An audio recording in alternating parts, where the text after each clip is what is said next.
Imagine you are someone's creation, waking up in strange environs, moved by wires stitched in place. Imagine a creature brought to life for someone else's purpose. This is the golem. In Hebrew, golem means shapeless mass or embryo.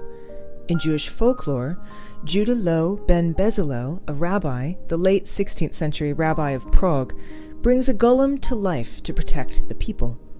But Frankenstein's monster is a golem too.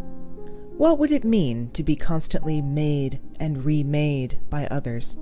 And how could the golem ever find its own self-expression? These are questions posed and answered by disabled artist and activist Riva Lehrer in Golem Girl. An artist born with spina bifida, she shares a complex story of growing up with a visible disability, undergoing surgeries, and finding a path to her artistic self. Golem Girl is filled with the awareness of the political nature of disability too. Intensely personal observations and memories are illustrated with the bright colors of Riva's paintings. Hello, peculiars. I just wanted to start with that because I wanted to give you a sense of just how gorgeous Riva's paintings are as a kind of introduction to what a gorgeous person she is. And actually, in preparation for her being here tonight, I even got a little color going in the hair here because, one has to prepare for this kind of guest. Don't you think so, Davey?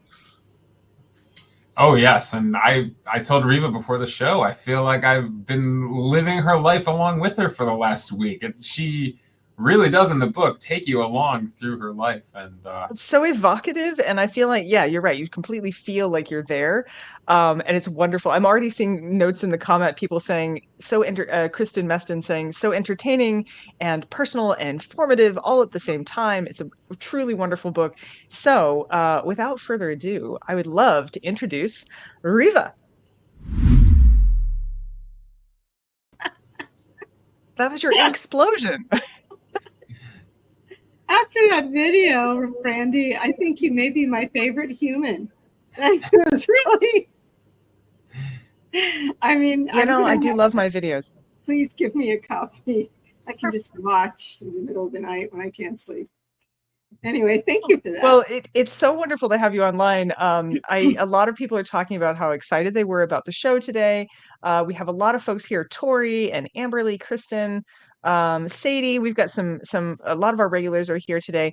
For those of you who might be new to the show, over on the side of your screen, there is a place to chat. And if you choose the live chat, you can see what we're saying in real time, and you can type in your comments as well. We really encourage you to do this partly because then we can also put your questions up on the screen, and that way you can ask questions live of Riva, and we can get to know you better as well. So please make sure that you are taking advantage of that. Quick thing to remember for all the rest of you peculiars, you are lagged just a little bit when you type in your comments. So those of you who have questions, please queue them up now. I star them and then we get to them throughout the course of the show. So don't hesitate. Jump in jump in now because it does take a little bit of time. So Riva, I have some announcements to do, but I wanted to start with Kristen Meston had a question. Like first off, she was like, okay, gotta go, gotta do the thing. She said, tell us about the chapter titles of the book. How did you settle on movie titles? How is that? What led you to that? Well, I really wanted to keep emphasizing that this was a story about monsters. And I tried in the book not to come down too heavy on certain things, to become repetitive to the point that I got a complaint on Goodreads, and just never go there. But one day I was weak of will, and I looked at Goodreads, and there was this long complaint about how I had called the book Golem Girl, and yet there were no golems in it. Like, how much of it did you read? But so I wanted to keep connecting back to this history of monsters. And what was really fun was after I'd write a chapter, I'd start thinking, okay, so what it's movies and it's books, and the occasional TV show, I think, as titles. So trying to find a horror film that went along with I can't talk, with the chapter was hilarious. I ended up stumbling into the world of extremely bizarre 1970s, totally off Hollywood films about like killer yoga instructors, things like that. Oh, okay. Hey, you know, Really nothing, good I don't know. time. There's a whole Velocipastor. I don't know if you've watched the it's a Velociraptor who's a pastor who kills bad guys. Yeah, so I mean, Well, like, you know, they're out I there. Sadie says Gollum are magic. Yes. And that is, your book is very magical. There's such a sense of I sort of forgot. So I had read it uh ages ago. I actually, for those of you who don't know, I'd actually interviewed Riva for my other podcast for medical humanities, but this time I listened to it. Mhm. And I tend to read so quickly that sometimes I think I actually miss the poetry of language. And so listening to it was just such a beautiful experience. I was really, really touched by how much I would almost say it's like magical realism. Reading your book is like reading magical realism that's actually real. And for me, that was just a gorgeous and beautiful thing. So the writing itself is fun. You're funny in ways I was not expecting, you know, which I get. I have a lot of sort of graveyard humor, surprising no one who watches this show. Oh, Uh, but I do. And so, you know, I tend to make light of certain situations, but you will just have this like, you'll just give us this scene that is sort of like super like, oh wow, so intense. And then you'll just make this crack. And I'm like, how? And by the way, I'm on the treadmill when I'm listening to these things. And so, you know, if you make me fall off the treadmill, that's usually that's kind of the sign that we've done good things. it's like when Terry Gross snorts. The people that go on fresh air try really hard to get Terry Gross to snort. That's Yeah, like yeah. the gold medal of achievement. Absolutely. Absolutely. So we're that's just a prep. This book is amazing. We don't have to ask you why you wrote it because sometimes we do that, but that's a little unnecessary with this particular time. So we're going to ask you more interesting questions, but first we're going to get to some announcements. So the rest of you can queue up your questions while we're doing that. All right. So live chat. Talk to us in the chat, please. Please talk to us in the chat. Sadie just said, "Oh my God, yes, the fresh air snort. It is the best, isn't it?" And so please do not forget that you can talk to us in the chat. I always forget to say this to people, and then later they're like, "Oh, I didn't know I could do that." Next up, Davey. Okay. As you all know, I had to leave Substack because the owner is an ableist, uh, homophobic, racist person, as it turns out. So we're back to our newsletter being on MailChimp. So if you guys could please check in and sign up for the newsletter. Most of you, I transitioned everybody who was already a follower, so you're fine. You're already there. This is the newsletter feed for those of you who aren't already following. If you get the newsletter, you get the cocktail recipes and the links and all the other stuff right in there. Okay. Next is Patreon. We also were using Substack as our members thing. And as I think I mentioned to several of you, I had to pause all payments when we switched everything over. So we're back to Patreon. And we do not yet have our annual subscriptions up, but we do have our monthly subscriptions up. Annual subscriptions, we're going to be doing our annual drive coming up here very soon. I'll be revealing who all the authors are going to be in season 5. We've got some very cool, exciting stuff. But your monthly memberships are available on Patreon. We now have changed them. So there is a $5 amount category that gets you into our free or gets you into our VIP shows. And I can't tell you how much it means to us when you subscribe. You also get some early content and other things. So please make sure you do that. Next. Oh, the book cocktail. Okay. So this has never happened before. Kat is our drinks maven, right? And Kat knows alcohol. She's very good at it. But this time the book came with its own cocktail. So there's actually 3 versions of it. If you subscribe to the newsletter, you got all of them. But this is the Gollum in Summer cocktail. And I love, you're going to have to show us, Davey, can you zoom in on that? We have a lovely Gollum here in the photo, but I think you have it as well, don't you? You do, yes. So this is our Gollum. This is our lovely Gollum figure. And that's behind the cocktail there for us to. Oh, you've got another one too. I took a picture of that one too. I love those. So many. And of course, Davey actually has one too, but he was unable to share it tonight because I he's not do. he's I'm stuck at the office. I didn't go home, but I had a friend who taught at Prague for a year, and she brought me home a golem as a souvenir. So I have one that is from Prague. amazing. That's super cool. I love it. I forget what's next, Davey. Is it? Oh, it's our YouTube channel. I'm so excited. Okay, guys, I thought this was never going to happen. I can't unlock a bunch of stuff on YouTube that I'm supposed to be able to do until we get 1,000 followers, which I just thought we'd never get. But we are at 744 right now. So there's a lot of you out there. Please subscribe to the YouTube channel. If you do, then ultimately I might be able to unlock some things. I found out recently you can now watch us on TV as well. So you can actually get the channel on your television, watch us big, watch it like big heads, instead of the small ones. So that's super great. And I hope that you guys will tune in. Please do subscribe. It's right there. Also, if you give a thumbs up, that helps too. Give a thumbs That up. does. Yeah. A little thumbs up. You guys love giving thumbs up. I've seen you do it. And next, the Peculiar Movie Club. Take it away, Davey. Well, I need Riva's approval on this one because Riva, Oh, okay. I'm spending a lot of time thinking of what movie fits the themes of your book. And how do you feel about The Bride of Frankenstein as a choice? It is foundational. It is Okay. completely foundational. I spend a lot of time thinking and writing about that film, and people might not know. I found this out afterwards, that the reason that Elsa Lancaster is walking so stiffly, do you guys know this? No. It's not just that she's trying to look like a monster bride. Karloff, when he was in full makeup, was over 7 feet tall, and Elsa Lancaster is not that big a person. So they put her on stilts. She is wearing stilts underneath that gown. Wow. So if that doesn't just make you worship the bride, I mean, wow, that was a religious experience.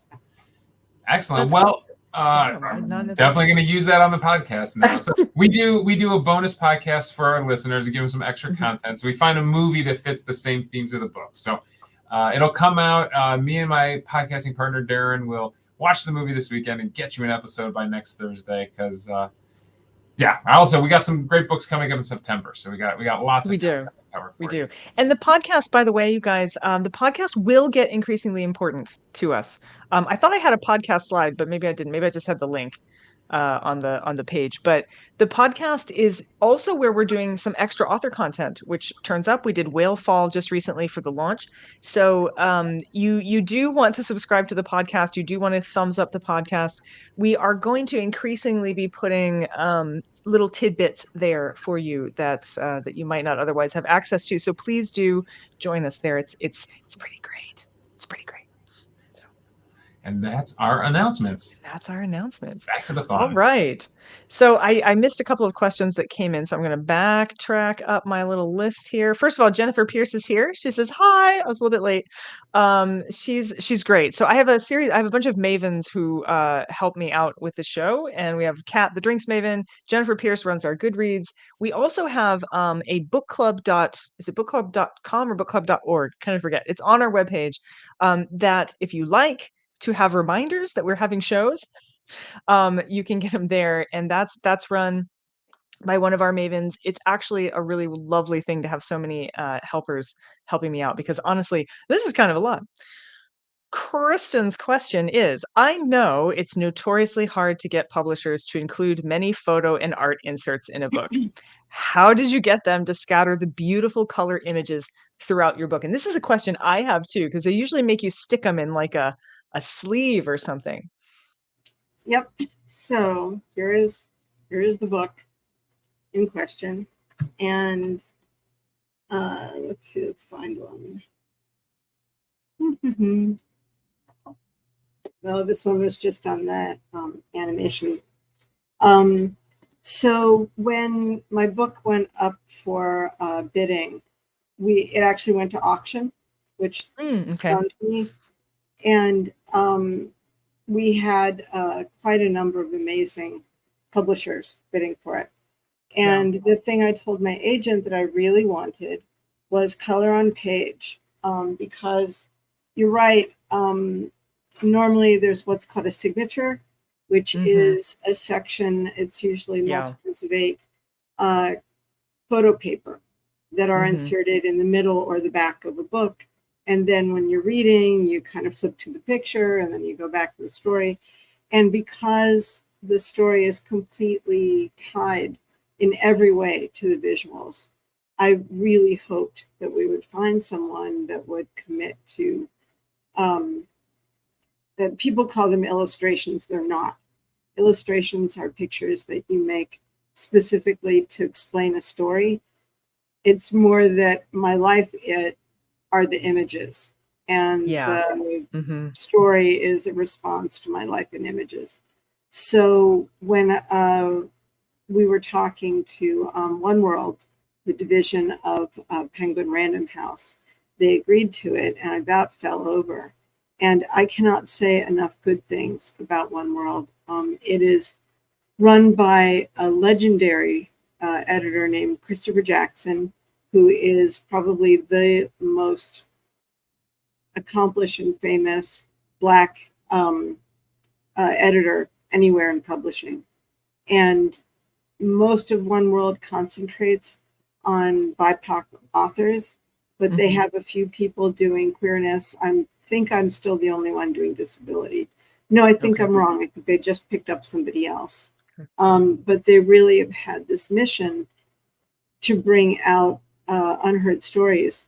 And the thing is, not only did they do that, the book is just physically gorgeous. Like the paper, the font, they really threw themselves into the project.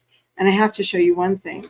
For anybody who gets the paperback, many people have the paperback and they never see this. Not the paperback, I'm sorry, the hardback. This doesn't exist in it. But when I went to New York to see the final book, they said, we have a surprise for you. So here's the book. And they said, take off the jacket. And this is the British version and doesn't have it. Never mind. Brandy, you don't happen to have the American hardback, do you? I do, but it's like downstairs. I will go fetch it later. Well, there's a secret cover. If you have the American hardback, didn't know that. There's a secret cover. Take off the dust jacket. Oh, okay. They did it as a gift. That is awesome. That is awesome. So I will go check it out. Out of all of them. So anyway, moving on. That I'm just very grateful to them. That is awesome. No, that is fantastic. Actually, one of the things I was interested in, so okay, I'm cheating you guys because I know Riva in real life. But I know you're really invested in this concept of the monster. And oh, it's funny. Amber's like, I always check under the dust jacket. Wise woman that you are. So the where was I going? Oh, yes. So I know that you're very interested in the concept of monstrosity and kind of a reclamation of monstrosity. And we were talking about our own, we were asking about my monsters. And so those of you who are listening today, Riva has asked a lot of people, like, do you have a sense of yourself as a monster? Do you have your own private monster? And it turns out a lot of people do. So I'm curious to ask all of you while we're sitting here ruminating, if you have monsters. I'm just curious. I'm going to let you ask the question better than I would, Riva, but I'm just fascinated to know, like, I've laid awake at night thinking about this since you mentioned it. Well, join the club. I lay awake at night a lot thinking about this. So obviously the book is about my life as a monster. And the only way I've been able to understand my life is through tropes of monsterism and getting involved in monster studies, which is really fabulous, monsterology. My friend Michael Chambers has an Institute for Monsterology at UC Santa Cruz that I got to visit. And just by the way, when I was out there, they were doing a whole festival and they had gotten a copy or created a copy of Der Golem, the Yiddish silent film from, I want to say 1921, something like that. And it had been in pieces. And Michael had looked all over the world with a team and found fragments of Der Golem everywhere. They reassembled it, they colorized it the way that different. There we go. There we go. That's Davy. Davy's amazing like that. Thank you, Davy. And they not only projected it full size, they commissioned a new music ensemble to write a score. And so, I mean, the hair standing up on my arms just thinking about it. I got to see the restored Der Golem, and it is so much more moving. So anyway, they're studying monsters out there, and they brought me out to do a thing. And so I've been thinking about portraiture and monsters. And I'm doing a project I won't totally go into, but I'm going to be asking people to tell me about their monster selves and do collaborative portraiture. And what I want is a different way of thinking about what connects us and what separates us, and our secret selves, the things that we carry secretly. And the responses I've gotten already are just amazing. And I feel like if I can make them visible, my work is so much about changing how someone feels about themselves. And this is a different direction. So I'd love to know, you guys out there, after I finish droning on here, thank you for allowing me to do droning. And, you know, bra straps, anyone, just send me a little comment when my bra strap is migrating. Oh yeah, no, totally fine. Like this is why I don't wear the things. But Joanna Rickard Hall says, I think of myself as a ghost, sometimes visible, sometimes scary, sometimes ethereal. I think that's beautiful, Joanna. That's actually wonderful. That's really wonderful. That would be so that's much super fun cool to do. That would be it's funny because I can think of lots of ways in which I'm a monstrous self, and we're going to talk about that a lot. But I think it's just a fascinating concept. One of the things Kristen was saying in the chat is that she notices that that you, Riva, are really good at defining yourself. You're very good at defining yourself. She says, I also seem to be very good at defining myself. I don't know if you're right or not, Kristen, but she says she's bad at it. She never thinks about self. And I'm fascinated by that comment, Kristen, because I think for me at least, being autistic, I've had to think about self. It was sort of foisted upon me. Like I didn't have a choice but to constantly sort of be evaluating self. So I wonder if there's something about if it's something that comes natural, if it's something that is actually put on you, because I think you can just exist, but then the minute someone starts to question your existence, you're kind of thrown back onto this concept of self. Well, it's a disability thing, primarily. People are continually judging me every minute. If I leave the house, I'm walking into the sea of judgment, always. And dealing with medicine, as you do as well, having to say, I know that you think being this kind of disabled person or autistic person is this, but that's not how I experience it. And that's not what works for me. And this is who I am, and this is how I need to live my life. This is a big question for me in medicine, is when they're treating us, are they thinking at all about the kind of life that we're arguing for? Like, it's just because treatment and selfhood are not, you can't pull them apart. You do something with someone, you're changing their selfhood. So I think the extent to which you have to argue that, you learn to understand at least how you're seen from the outside. Yeah, I mean, and I'm a shapeshifter, so this gets complicated. And I think pictures. Yeah, I know I'm all over the place. Which that's not necessarily a problem for me, but it tends to sometimes be a problem out there. So I think that's a really interesting idea that we have well, just like you pointed out to when you were answering Kristen's questions about choosing the chapter titles, I find I have to find my way through books or poems or television shows, and that's why representation matters so much when you can actually see it. And so, Davey, I put a couple of the paintings in the file. I don't know if we could pull up a few of them. Yeah, I actually have her website ready to you go. do? So Okay. Any painting you want from her website, I can pull up too. Well, one of the things that I loved, and this is very interesting because AI attempted to give an alt text for one of your, so one of the ones that I like is the painting where you're in the woods and you've got the carving and there's the bones and everything. So I don't know if we could pull that one up. I also have it In in the our file. Woods, it's under self-portraits. Yep. Give me one sec. It's a really old Okay. thing. I like that one because so much of my mythos of self and identity and monsters happens in the forest. And so I really like this. But what was interesting was AI did not get this at all. So AI's conception of this was small boy and a dragon in the woods. And I was like, wow, dragon is not, I don't know that I pulled that out of there. Small boy eating dragon in the woods. Yeah, it's a difficult one. But I love this image, and I always feel like every time I go back to it, I see something else because originally I didn't notice what was on the tree in the background. So and I still don't know actually what it is. It looks like a map. It's a dress pattern. Dress pattern. Oh, okay, She's fascinating. making a new body. She's trying to find a new body in nature. And, got it. You know, so she's out there with a scalpel set and, yeah, you know, carving trees into something new. Right.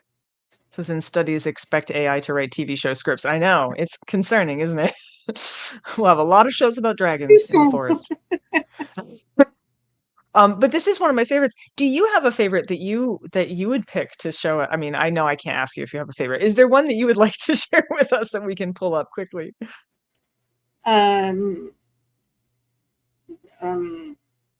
Golly, that's hard. I know. Does anybody out there have a favorite from the book, or yeah, does anybody? I'm sure you do. Know somebody? Sadie's very excited about the dress pattern, by the way. And again, they might be answering, but it always takes everybody a little bit of time. Oh, these are fun. Sure. Oh, there is a dragon though. We do have a dragon in here. There is a dragon. There is a dragon.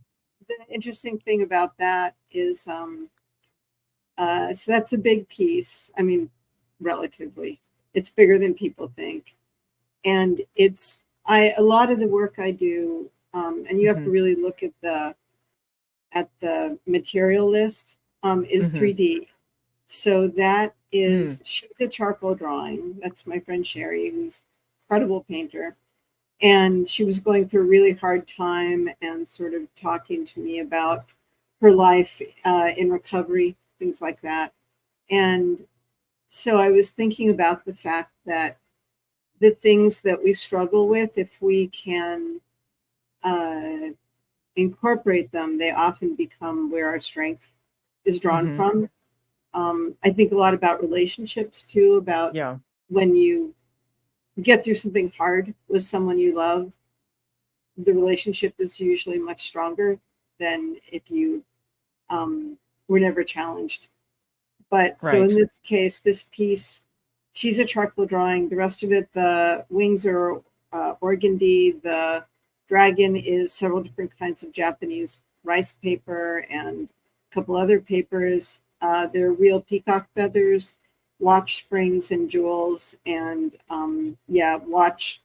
little watchmaker screws in it. That's great. So it's very material.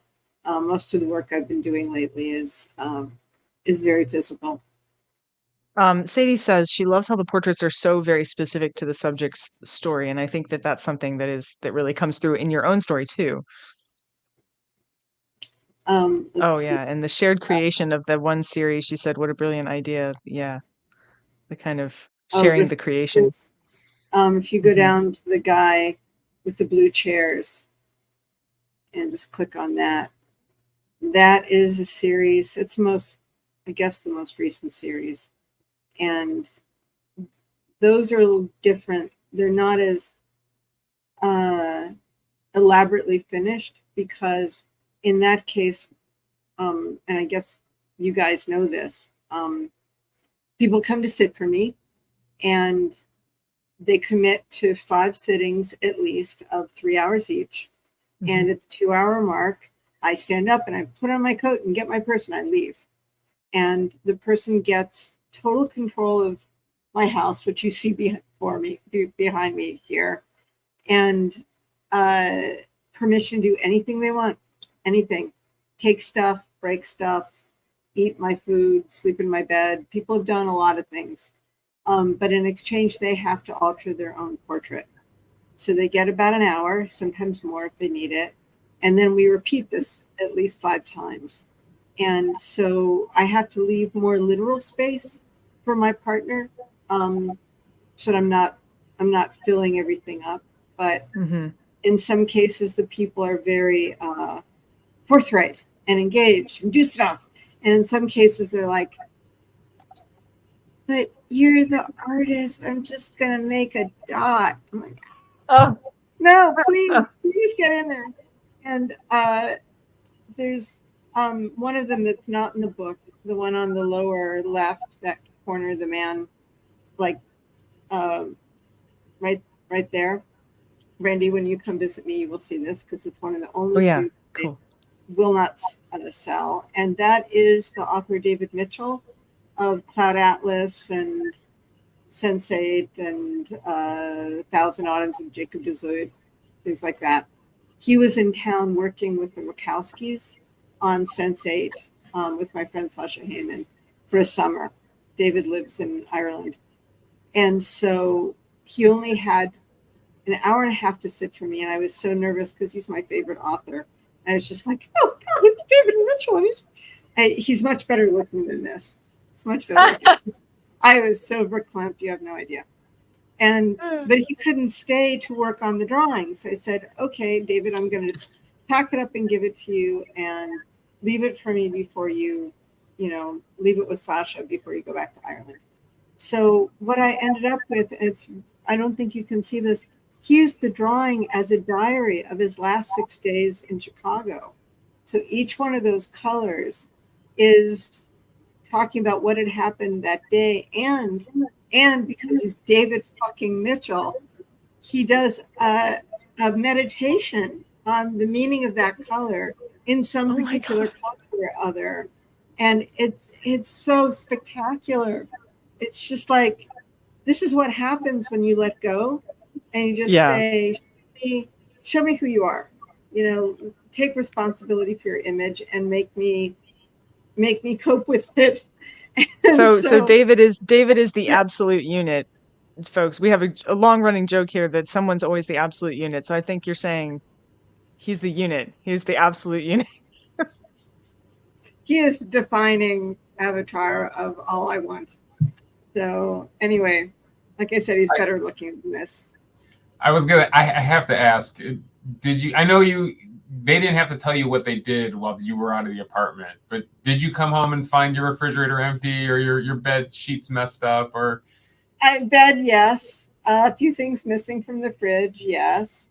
My ongoing joke is if anybody finds my underwear on eBay, please call me.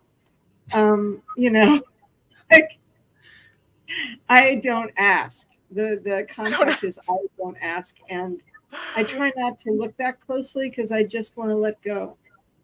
I couldn't help it though. I like noticed if Mark's moved a chair like 2 inches. I'm like, ugh, it's different.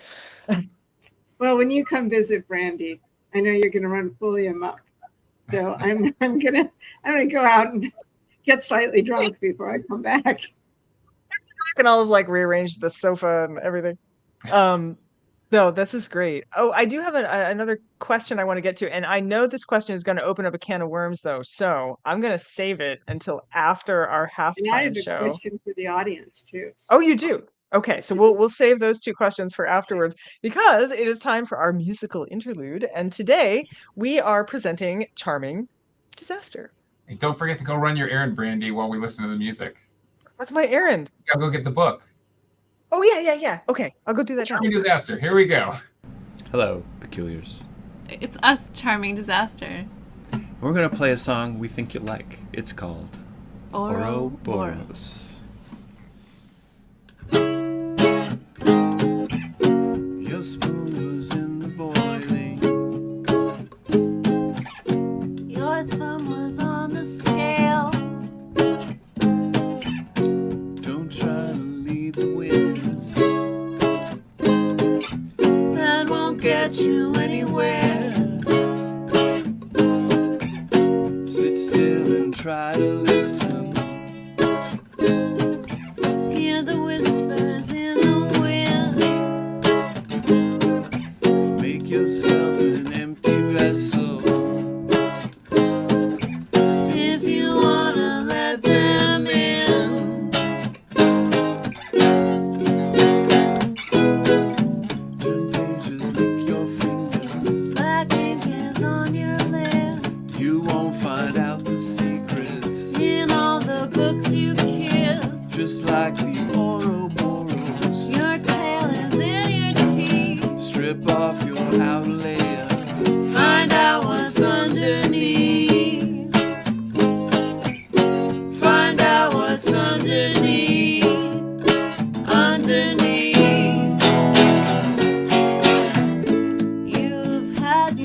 pieces of your bones.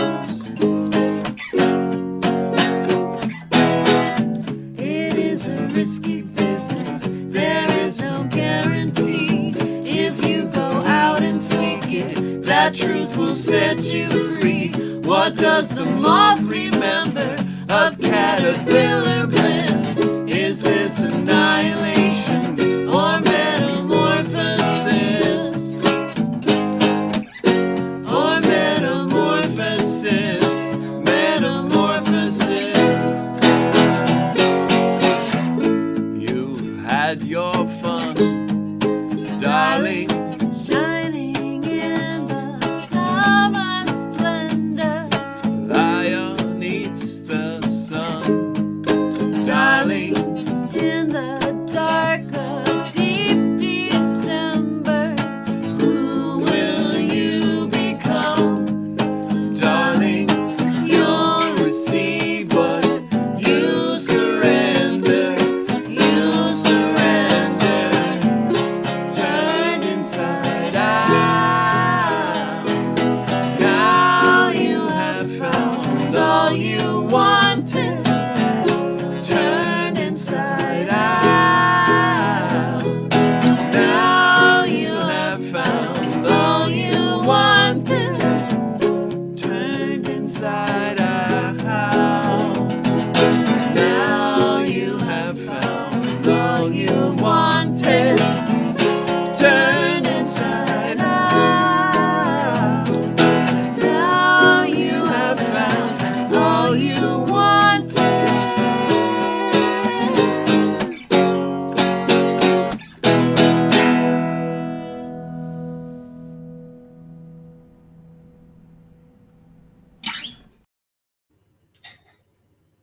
Yay! I love them every time. Okay, guys, sad news. I have the paperback. So now it's everyone's mission. Y'all got to go out and get the hardback. And then we have a big share session on our Facebook group page, which we are up to 2,000 members on our Facebook group and almost 10,000 on our page now. So lots of people to share with. We have today the squid of the month because there's only one show in August. So of course we have to have the squid of the month. It is time. And I would love to bring to the fore our squid expert, Sarah. Hello, Sarah. Hello, it's nice to see you again. Nice to see you too. What squiddy facts do you have for us today? Today, we are going to be talking about one of my all-time favorite squid, which I do kind of feel like I might say a lot because there are so many amazing squid out there and it's hard to rank them all. But we're going to be talking about the strawberry squid. Very nice. It's also sometimes called the cockeye squid because these squid are really strange and unique. So let's take a look at them. So, all right, I'm ready. These squid live like about 1,000 meters below the surface of the water. So they're living in a pretty dark place. And they are covered in what look almost like strawberry seeds. Oh but my gosh, yeah, look at them. They're like, yeah, they're tiny. They, in this picture, look lovely and blue, but in a lot of pictures, they just look like strawberry seeds. And each one of those little strawberry seeds is a photophore. A photophore is an organ that produces light. And so in addition to their light production, they also have very different eyes, which we'll talk about in a moment. These squid, one of my favorite things that I noticed on the internet over the last year is that these two images from Noah and Alcys go around like every once in a while. And a lot of people think that this squid is fake because it looks so brightly colored, so gorgeous. They're like, that can't be a real animal, but they are. So they have a Snopes page. Not many animals have to get fact checked for reality. That's true. Yeah, but the strawberry squid does. So let's take a look at the next slide, which is where you're really going to see what these animals look like when they're moving around. This is a video from the Monterey Bay Aquarium Research Institute. I want a little whipped cream on that. I know, delicious. You imagine calamari with whipped cream. Not my top choice, but they do really look like they'd be good with whipped cream. So the cool thing about these squid, they're so cute.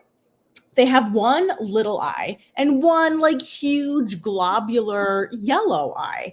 And the reason for this is that they're looking at very different things in their environment. So the little eye is looking for bioluminescence, so other glowing animals in their neighborhood right near them.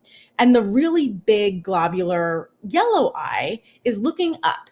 And the reason it's looking up is it wants to tell the very, very faint differences between light coming down from the sun and the silhouettes of animals swimming above them. They live so that the amount of light making it to them from the sun is like almost nothing. So they have this like amplifying globe on their eyes to pick up any photons, so those little bits of light to get into their retina. And so that would be kind of a lot to take in if both of their eyes were like that. So they've got a mix of one little kind of regular sized squid eye. That's the one that we're looking at right now. And then, yeah, the other side is just this like high power, serious business eye. Yeah, you know, as an autistic person, I could get behind that. I'd be like, you know what? That's just, there's too much coming in. We just need to, we need to shrink that down. Exactly. I feel like if the Peculiars have been doing their homework and reading all the books, then you might remember this from Ed Young's book. Oh, that's right. He talks about the strawberry squid. Yeah. That's right. Well, just the different eyes for different purposes and things like that. Yeah. But it looks so much like a strawberry that I now want strawberries. And it's this, 'tis the season, I think. Does it, the eye actually produce luminescence as well? What is the that's sort a of good question. The green glow around the cornea? That's really reflection back from the like floodlights that the submersible is showing at them, the ROV, the remote operated vehicle. The reason it's that color is that it wants to filter some of the light out before it hits the retina, and the yellow is the best filter for the light that they're trying to detect the differences between. Does it have like a tapes lucidum sort of thing? Ooh, I don't think any cephalopods have I don't actually know how to pronounce that. I've only ever read it and taught it without having read about it. The tapetum lucidum, or however we pronounce it. That is the for those who don't know, the part of the retina in some animals' eyes. It's often iridescent, bluish, greenish, yellow. It helps get like kind of amplify light that hits your retina. If you've ever taken a picture of your cat with the flash on and it looks like they're doing laser eyes, that's the tapetum lucidum shining back at your camera lens. Super really want one of those. Anatomical structure. I know. I want one too. I know. I want my own. It's not fair. Yeah, I think they're only invertebrates as far as I know. There might be like, you know, things that do the same thing in other animals, but I don't know of anything like that in squid. It's fabulous. She's like pounding clipboard. Squid. Correct. All right. So now we've got your question for the week. If you've been paying attention to all of the squids of the month, you might remember this one too. Like many squid, Grimaldi toothus is a creep. What makes it such a creep? What is it capable of? Does it A, invert itself to look like a spiky ball? B, does it shoot blood out of its eyes? C, it squirts ink, but it doesn't release it from its mantle to make it look larger and darker than it really is. Or D, it makes one of its tentacle clubs look like a little baby squid puppet and then puppets it around trying to attract prey. Which of these things does Grimaldi toothus do? Oh my gosh. Boy. I sort of remember something shooting blood out of its eyes, but I can't remember if it's this one. Help me out here, guys. You guys remember? I kind of hope it's the whole like looking bigger and darker. Yeah, some of these are pretty intense. I want to shooting blood out of your eye though. That's great. Sadie says puppet. I want it to be D. Lexi says puppet. What'd you say there? I want it to be D. You want it to be D too? All right. I hope it's a puppet too. Well, then you're in luck because the answer is indeed puppet. It's D. Puppet. Oh my gosh. The squid that inverts itself to look like a spiky ball is the vampire squid, which is like Vampire squid. Yep. squid, but it's close enough. No squid that I know of shoot blood out of their eyes, but certainly horned lizards do. Oh yeah, that's what it is. They're capable of doing. And I do it if I'm really mad. If I'm really feeling upset, look out. Yeah. So they have one modified tentacle that has this like creepy little squid puppet that they even like make it look like it swims so that other animals are like, yum, a squid snack. And then they eat that animal. So Well, that's kind of like karma though, isn't it? I suppose. Like they were going to eat the squid, but then the squid eats that. I don't know. It's a circle of life. Balance there. Thank you, Sarah, for being there for us to give us all the squid facts of the day. Happy to hear it. Happy to be here. See ya. We I know, was that fun? We have a quiz. We have Davey's quiz coming up too, but I first need to ask you a question, and this is a spiky question, and I know you and I have talked about it a little bit too. We don't have to go all the way in today, if we don't want to, but the question was from Kristen, and it's way earlier here, and we have been talking about this a lot. So we have covered the Mutter Museum here in book club. We've been talking about it a lot on our Facebook page as well. And partly, so I worked in museums myself, and I worked in medical museums. You have worked at the Mutter Museum. And many of us in the club come down on different sides of this issue. We don't all agree on the case. So the question partly is, some of the people who are most upset about some of the things that Mutter has done are in the disabled community. What is your feeling about the Mutter and how they're kind of arranging themselves? How this has been? I know it's been handled. The whole thing's been handled disastrously. But do you have comments? I'm going to try and be succinct. I feel very large and intense emotions and opinions about this. Yeah. The one thing I will say, and I think we talked about this earlier, is that I don't see people like me on the street. I don't see people like me when I go shopping. I don't see people like me. And by like me, I mean people who are morphologically different. Very often at all. And it's more true these days with curb cuts and, accessible buildings, but not that much. Yeah. And I mean, there are right ways and wrong ways to do this, but the Mutter for me is sacred because when I go there, what I see is what I call the symphonic nature of human morphology. There are so many ways to be a human. And I'm intensely moved. I see myself literally and figuratively. I see myself in bodies that are nothing like mine. And I see other people like me at the Mutter having these incredible experiences. There aren't other places like this. This does not exist elsewhere. And the extent to which they hide or subtract things from the museum, they will never get anything like that back again. And the thickness, the density of morphology and variance that a place like the Mutter, and there really are very few places like the Mutter anywhere in the world. You and I know a few of them. Well, though one of the big ones is closed. They're being taken apart, shut down. There's anxiety. Remains have to be handled ethically. I'm not arguing anti-ethics in the least, but I think that there's a kind of I don't like the word hysteria. It's got such a bad history, but panic, perhaps. Panic. Yes, there's a morphopanic, and they're making a lot of, I think, very unfortunate decisions with zero transparency. So I am absolutely racked with worry about what's going on. It's an interesting thing. So coming from the side of things where was working with a collection that actually is a private collection, and they're private because they couldn't figure out how to be public, basically, with the kinds of things that they had. Ethically, they weren't allowed to display what they have to the public. This is in Texas, actually, at a university in Texas.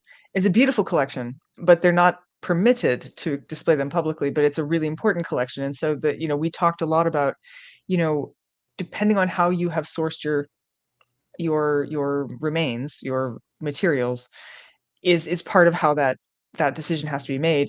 All of hers came in as, you can't show these to the public, so she can't do that. It's very difficult with the Mutter because a lot of these were collected so long ago. There's not always provenance for everything that they Yeah. have, and that's some of the difficulty in the situation, is not knowing exactly what to do, and then making some very bad decisions early on that were a little bit reactionary, that have caused a lot of problems. So it's been interesting, but one of the saddest things about the whole affair, I think, is that the two sides have gotten so entrenched against each other that now you almost can't have any, like, I feel like dialogue should have been happening among all sorts of museums concerning these issues. It's almost become so spiky and so charged that not a lot of dialogue is happening. And I think that's the saddest thing that I've seen. Well, At first I thought, oh, this is really going to start great conversation. No, it's not. It hasn't, actually, sadly. But I mean, one of yeah. the problems, I'll just mention to your point, is that I was speaking with the curator of medical history at the Smithsonian, Mhm. and she said, when the Mutter makes a decision, it devolves on all the rest of us. Right. I mean, when the American History Museum makes a decision, it reverberates through the Right. collecting world. So the things that they're doing at the Mutter are slamming into every Mhm. place that has Yeah. anything like Yeah. this. So it's Yeah. a very bad situation. Mhm. And there aren't very many of them. There was a really, really comprehensive one in France, but Yeah, it's difficult to fund. It's very hard to fund these places St. as well. Petersburg. And yeah, well, there's Bart's Pathology too, still. So there's a couple of them around, but yeah, it's very, very hard to fund them. So anyway, thank you for that. That was actually a really, really excellent take. I appreciate it. You said you had a question for our audience, and I feel like you ought to get to ask your question before we let Davey ask Well, all of his questions. mine's a little complicated. I'd rather see what other questions people have, and whatever Davey's going to do. Mine involves having people get out their cell phones, and that was cell only phones. if we ran out of comments. So if we still have We've questions, actually almost run through the entire hour already, which is amazing. So Davey, it is your time, my friend. I do. I have so many questions about the book. I almost don't even want to do the quiz, but the quiz is fun. Yeah, I know. Normally, sometimes the peculiars know I lean on pop culture a little bit for my quiz, but I didn't even feel like that would be a challenge for you because you ran the gambit from, I mean, we start with the movie Heidi, right? And Shirley Temple, and we go all the way to like Buffy and Angel to, I know. I mean, there isn't a pop, have you lived all of pop culture? Have you experienced it all? She's actually 437 years old. Just look really close. I'm an extra in everything. Well, so there was something in the book that I felt like I might be able to ask you about. And you told a great story. I might not have felt great at the time, but it was a great story about your elementary school and how it was haunted.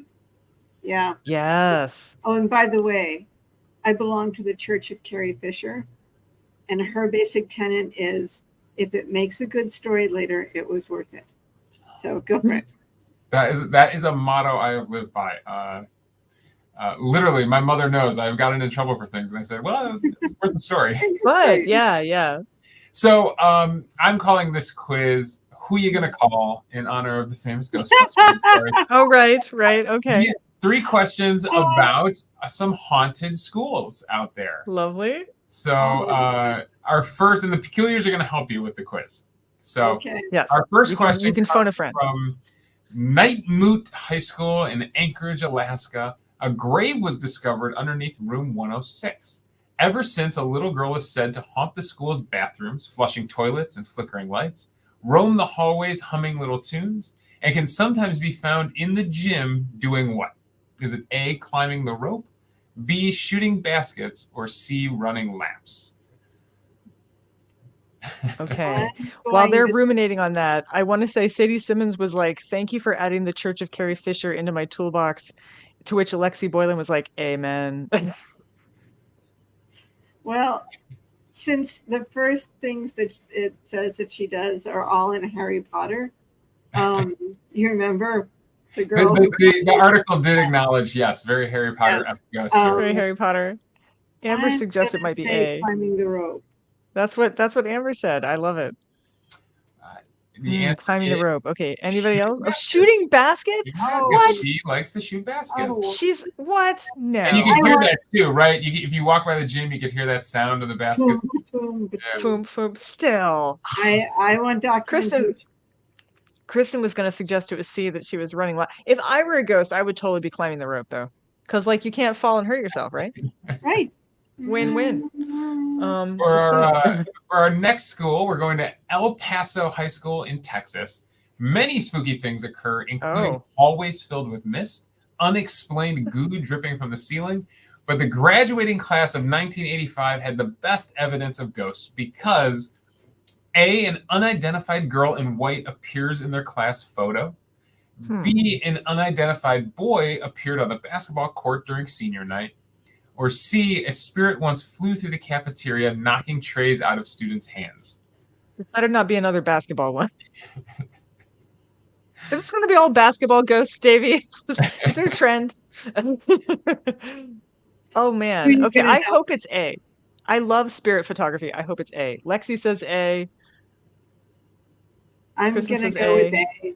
Although it's a Amberly classic. said, It's a classic. Amberly says that school looks haunted as fuck. It does. It does. Crazy things have happened. There's a bunch of extra stories about this school, but the answer is, and Riva, your final answer was A. A.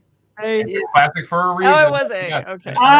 There we go. Excellent. People in the photos said that they felt cold, felt some of the classic symptoms around them when the photo was taken, and they've preserved it. It was before Photoshop, so they don't think it's a Photoshop thing. The camera negative does not have the girl in it. Oh, that's funny. So they have it framed at the school just in case the girl ever shows up to claim her identity. Do you know, I gotta say though, I just love these things. These are great. But have you ever thought maybe the ghosts do the super like predictable ones because they're like, well, everybody knows those. They'll know it's us. those work. We'll just go with that. Hey, George, you got a sheet. Sheet again. All right, for our last school, we're going to the middle of the country. Parker Road Elementary School in Florissant, Missouri, was built on the site of an old cemetery. The bodies were moved to a new site, but one was supposedly left behind and now haunts the school. Teachers have never seen her, only students, and she is described as wearing a black dress, having long blonde hair, and is it A, no mouth, B, no hands, or C, no eyes? Okay, this is pretty creepy. I don't know what would creep me out more, having no mouth or having no eyes. I think in your book you talked about the importance of hands, right? Did you say in anatomy labs they keep the hands and faces separate, right? Yeah. The face and the hands. Yeah. I'm gonna say no hands. No hands? All right. Anyone else? We've got some A's and some B's. Joanna Rickard Hall suggests B. Joanna Rickard Hall, whose monster is a ghost, suggests B. So I feel like that seems pretty good. Amanda says A. I hope it's not A. I think A would scare me a lot. Well, A is very Japanese horror film. Yeah. Another classic. So it's the scariest thing about the Matrix is when they do the no mouth thing. I'm just. According to the students, the answer is no eyes. No eyes. Oh goodness. Wow. Huh. Wow. So there you go. That would do it. That would do it. You are not alone, Riva. There are many tales across this country. Many tales of haunted schools. This is a huge gift to me, Davey. It is the secret cover. Thank you. Oh, you're welcome. Oh, I did find out that Jennifer has the secret cover, but I don't know how to get her book into our view because she's not in the green room. At least she can verify that it exists. We'll just have to share it. She said she said shoes. She just said shoes. Shoes. So I think something good is going on. Yeah, it's good. But I love this. I love it. So you had a creepy school experience.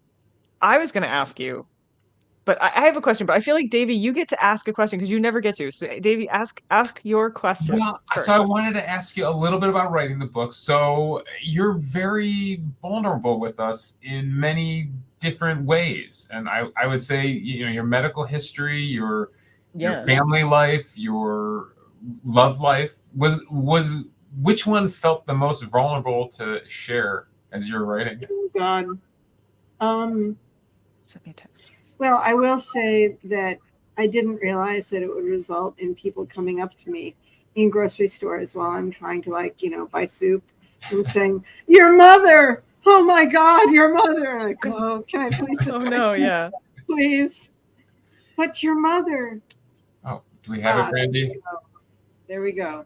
That is on the secret cover. Oh. So Wait, I gotta. There we You know, go. I think in the audiobook, because the audiobook's so inclusive with the descriptions, I think it's in there. That description of that painting is in your audiobook. All right, sorry. Well, I think Back it's to you, Riva. important for me to answer why I did that. It was very deliberate.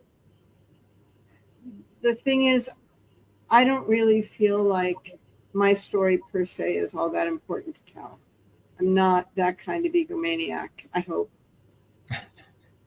But I felt like the things that had happened to me had really illuminated a lot about the way the world works.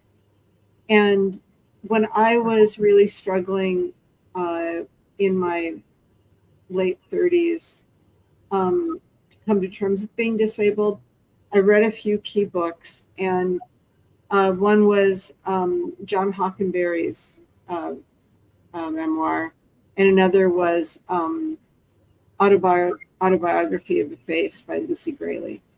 And it was when they talked about the really hard, raw, embarrassing, difficult stuff that I felt my heaviness lift.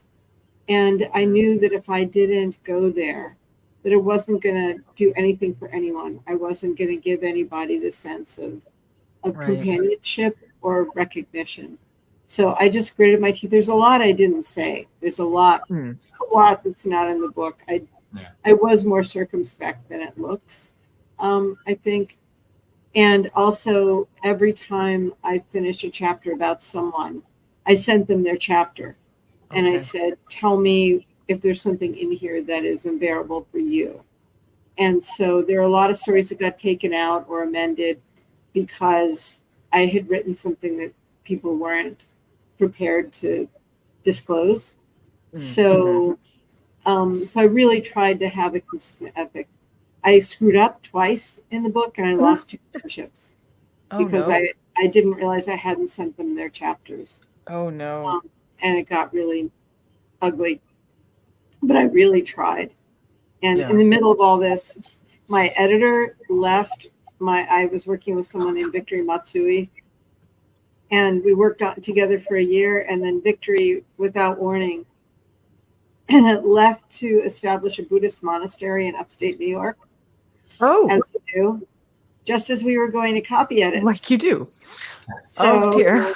Got orphaned for a while, and then Jackson was wonderful and took it on, but then there were a lot of changes that he wanted. And so in the middle of all this, like, Meshuggah maelstrom, I'm trying to remember who I sent what to and did I get it back. And so I tried. It was important to me. But please, people, stop coming up to me in the produce department and telling me about how you had the same surgery I did. I mean, I'm glad, but I just lettuce. Let me get this and go home. Okay. Nice. So I actually was going to ask you if you considered that ghost experience foundational, because of your interest in monsters is why. Because I think ghosts and monsters, I mean, Joanna Rickard Hall actually sort of just made that leap for us. Thank you, Joanne. That the ghosts are monsters in a lot of people's understanding, or they can be. So, you know, was it impacting, or was it just sort of like another thing that happened? Well, you know, a lot of times when people have that kind of experience, it does become central to their view of the world. They do get involved in sort of mystical, spiritual, Mhm. supernatural things. I didn't. I do believe in ghosts. I don't know what they are. I don't go seeking them. But really, my monster self was more being surrounded by kids who were being treated like monsters, going out in public with those Right. kids, going out in public myself. But the other thing, one of the first things you said tonight, Brandy, you were talking about magic realism. I didn't do that on purpose. It's how I see the world. Right. Mm-hmm. Deeply I symbolic. love that. Yeah. So I guess that's kind of. I think that that's beautiful. I think that there's a real poetry to being a living person anyway, particularly if you're a non-typical kind of person, I should say. I mean, I'm neuroatypical, but I mean, it's just you got to write the script for yourself because the other scripts don't work. Oh, that's right. Wanted Okay, me, guys, you've not. this is so cool. Do you know what these are, guys? Real Those New are York earrings. City rat earrings. I was Rat going to skull wear them. earrings, guys. We decided not to, but when you were talking about atypical, I just thought I would throw that into the. You are one of us, Riva. This is correct and good. Yes. Rat skull earrings. I feel like all of us, if that was a gift I could give out for joining the club, I feel like we'd have a lot more members. I'm just saying. But there's probably enough rats in New York for us to do that, but it would be a messy process, and there's, who would cook the French food. So it was really, really wonderful. Well, I know, sorry, I love Ratatouille. It was really wonderful having you on tonight. I know we didn't get to your question for the audience, but you know what? We have a Facebook group. What if you send it and I can send it to the Facebook group, or if you're not, or you could join the Facebook group maybe. Oh, it's complicated. Another time.